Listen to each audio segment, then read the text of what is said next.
পুত্রের তালাক প্রাপ্ত স্ত্রীকে বিয়ে করা তারা হারাম মনে করত। এতই তাদের মানামানি ছিল, কিন্তু তারা আল্লাহ মানত না। কি বুঝলেন? ভাইরে মানে, কিন্তু আল্লাহ মানে না। সম্মানিত ভাইরা আমার, এ বিষয়গুলো আল্লাহ রাব্বুল আলামিন সহ্য করতে না পেরে সাথে সাথে সূরাতুল আহজাবের 4 এবং 5 নম্বর আয়াত নাযিল করলেন। আল্লাহ বলছেন, মা জাআলাল্লাহু লিরাজুলিন মিন কলবাইনি ফি জাওফি। ও নবীজি, কোন মানুষের জন্য তার অভ্যন্তরে আমি 2 আত্মা তৈরি করিনি। মানুষের আত্মা একটাই। সুবহানাল্লাহ। জামিল বলছে আত্মা কয়টা? আল্লাহ বলে কয়টা?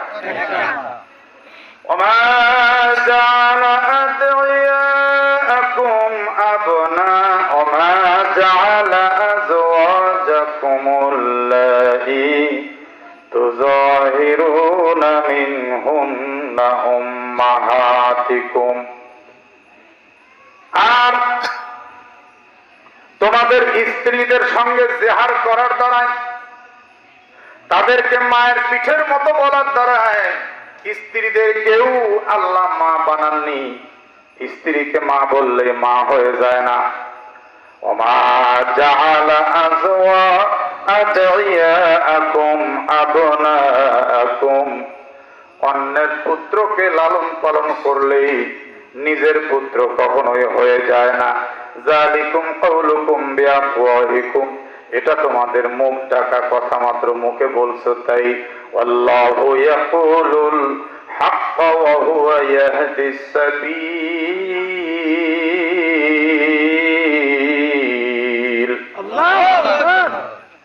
আল্লাহ বলেন, আল্লাহ সত্য প্রকাশ করে দেন। আল্লাহু ইয়াকুলুল হক, আল্লাহ সত্য বলেন।